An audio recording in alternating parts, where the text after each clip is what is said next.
In the healthcare system, Epic-based offenses are considered especially heinous. In Winston-Salem, the dedicated MHA students who investigate these vicious felonies are members of an elite squad known as the Special Fosters Unit. These are their stories.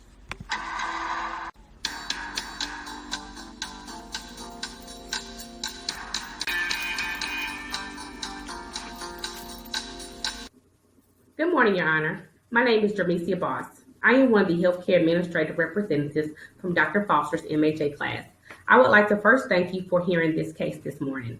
The reason why we have come before you today is due to the many ongoing issues that our organization has encountered with the popular EHR system known as Epic. The two biggest complaints from consumers across the board is how expensive the technology is and the lack of interoperability capabilities. The purchase of Epic in a general healthcare practice ranges from $150,000 to $250,000.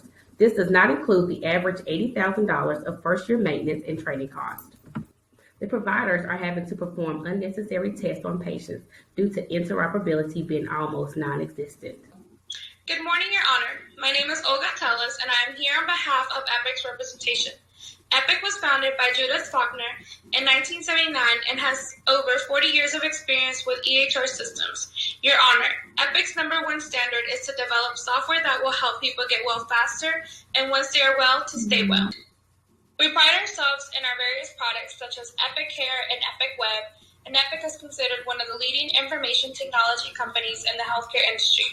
We are here to listen to the following issues and find a solution that will be in the best interest of both parties. I am here as an intermediary to listen to both sides and find a solution for these issues that have been brought forth today. After hearing both introductions, I am ready to hear from witnesses. My name is Dr. Jennifer Paxton, and I am here to discuss interoperability, which is a term used in HIT by administrators to address and assist with issues that a provider may experience while sending and receiving a patient's personal HIPAA-protected information, all in a seamless and consistent manner within and across healthcare organizations. As a provider, my main issue with the current system is the inability to access a patient's imaging outside of our facility when I'm treating my patients. To the jury, I propose a solution to Epic's interoperability weakness. For those who are unaware, within Epic, there is a Care Everywhere tab in the EHR with access to medical information from outside sources. I believe the optimal solution is for Epic to have this data filtered in automatically and get rid of the tab. By doing so, information will be readily available. For example, if a patient simply goes to Baptist, seen elsewhere due to an emergency, that new information will then be filtered into the appropriate sub-tab and available for providers and staff to view. This increases user productivity, reduces time spent searching for information, allows current processes to be improved, and enhances patient care. Thank you, Dr. Paxton and Jamellia, for your testimonies. I will now call Ms. Boss back up to the stand for her expertise on costs associated with the EHR system. Your Honor, Epic is one of the most expensive systems to purchase. As stated earlier, the cost to purchase Epic in a general healthcare practice ranges from $150,000 to $250,000. The upkeep of this technology is about $4,000 annually. When implementing Epic, there are a host of direct and indirect costs.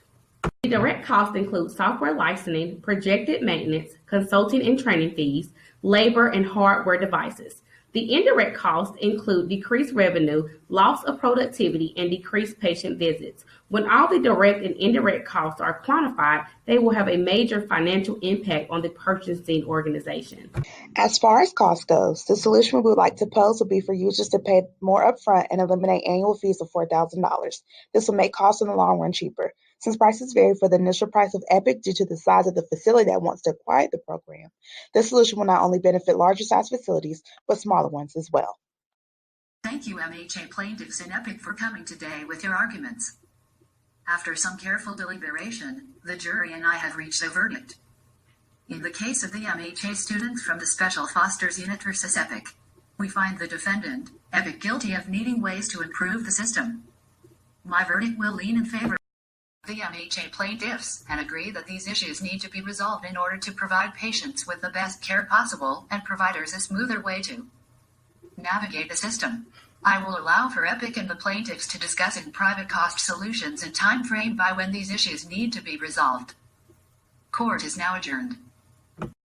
After hearing your arguments and some careful deliberation, I agree that interoperability and costs are significant issues affecting our EHR systems that affect the patient care provided. It is in our best interest to address and fix these issues. Thank you for your time, and I hope to continue to work with the MHA students from the Special Fosters Unit in the near future.